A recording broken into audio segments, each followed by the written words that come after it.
안녕하세요. 여러분의 입시를 책임질 입시 매니저 동카입니다.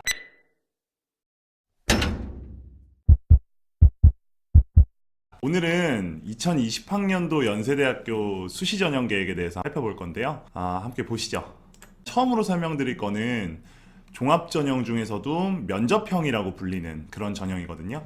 연세대는 이 종합 전형을 두 가지로 구분을 하고 있는데 그 중에 첫 번째인 면접형에 대해서 먼저 이야기를 나눠보도록 하겠습니다. 일단 이 면접형 같은 경우에는 일반적인 학생부 종합 전형처럼 1, 2단계를 나누어서 평가를 하고 있거든요.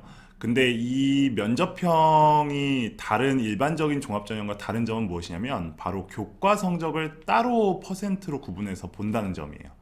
예를 들어서 다른 종합전형 같은 경우에는 그냥 서류 안에 있는 학생부 안에 있는 내신 성적, 봉사활동, 동아리활동 이런 것들을 총체적으로 한 번에 정성평가를 한다는 것이 일반적인 특징인데 이 면접형 종합전형 같은 경우에는 내신 성적 40% 그리고 그 외에 비교과 성적 60% 이렇게 구분해서 평가를 하는 전형이거든요.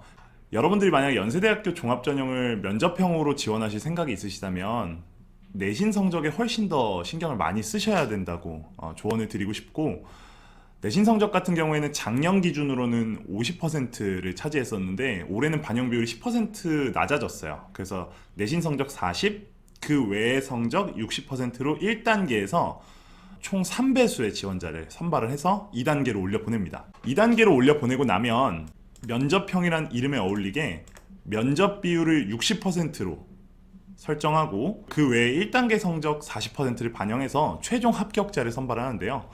이 면접 같은 경우에는 다수의 면접위원이 한 명의 지원자를 놓고 심층 면접을 진행한 형태로 진행이 됩니다. 작년과 제일 크게 달라진 점은 종합전형 면접형에서 아까도 말씀드렸다시피 내신 성적 반영 비율이 조금 낮아졌다는 점이고요. 그리고 학년별 반영 비율을 적용한다는 점입니다. 학년별 반영 비율을 적용할 때에는 1학년 성적 20%, 2, 3학년 성적 40% 이렇게 반영을 하거든요. 그렇기 때문에 아직 1학년 학생이거나 아니면 이제 막 1학년이 끝나서 2학년 중간고사를 준비하고 있는 학생이라면 아직 늦지 않았습니다. 그러니까 연세대학교 면접형에 도전해 보시는 것도 괜찮다고 생각이 드네요. 다음 입시 전형으로 넘어가자면 종합 전형 중에서 두 번째 거인 활동 우수형이에요. 활동 우수형이라는 말만 들어도 내신 성적보다는 비교과 성적이 더 중요할 것 같은 느낌이 오시죠? 한번 같이 살펴보자면 면접형이랑 일단 똑같습니다. 1단계를 서류평가로 선발 후에 면접을 포함해서 2단계에서 최종 선발을 하는데요. 1단계에서 내신 성적과 비교과 성적을 나누지 않고요. 그냥 학생부 전체를 정성평가한다는 점에서 면접평가의 차이점이 있습니다. 또한 2단계 반영 비율을 보자면 아까 면접형은 면접이 60%, 서류가 40%였죠? 근데 활동 우수형은 반대입니다. 1단계 성적인 활동, 즉 생기부 성적을 60% 반영하고요. 그리고 면접을 40%로 좀 축소해서 얼마나 이 학생이 잠재력이 있고 학교 생활 동안에 활동을 열심히 했는가를 더 초점을 맞춰서 보겠다는 전형입니다. 근데 이 전형 같은 경우에는 작년과 가장 크게 달라진 점이 무엇이냐면 작년에는 활동 우수형에서 수능 최저 기준이 존재했어요. 인문계열이나 자연계열 상관없이 영어를 제외한 국어, 수학, 탐구 세 과목 중에서 두 과목 등급의 합이 총 4가 나와야지만 최저 기준을 충족시킬 수 있는 그런 수능 최저 기준이 있었거든요. 그런데 올해부터는 연세대학교에서 모든 수시 전형에서의 수능 최저 기준을 폐지했습니다. 그래서 역시나 활동 우수형에서의 수능 최저 기준도 없게 되었고요. 생기부에 조금 더 집중하면서 종합 전형으로만 대학 입시의 승부를 보려고 하는 친구들에게는 굉장히 희소식이라고 할 수 있습니다. 왜냐하면 수능 공부할 시간을 줄여줄 수 있거든요.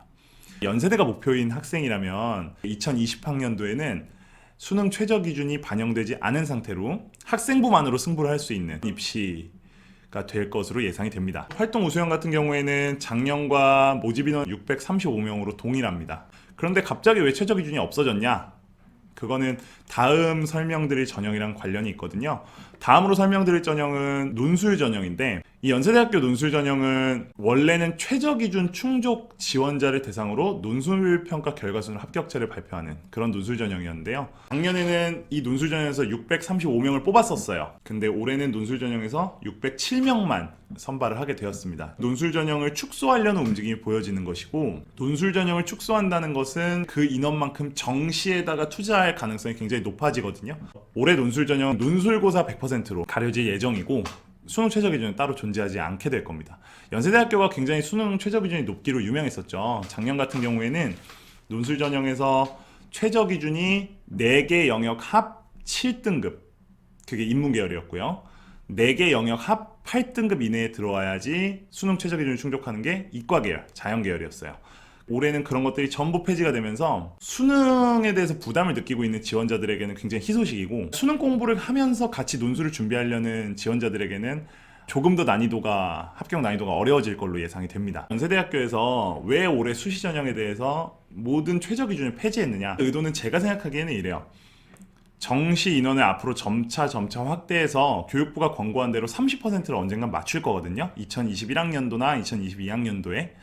그렇게 된다면 사실 정시로 뽑는 인원이 부족해지진 않기 때문에 수능 외적인 교내 활동이라든가 학생의 잠재력 또는 어떤 활동의 우수성 같은 것으로 수시에서 더 비중을 두고 평가하겠다라는 의도로 비춰집니다.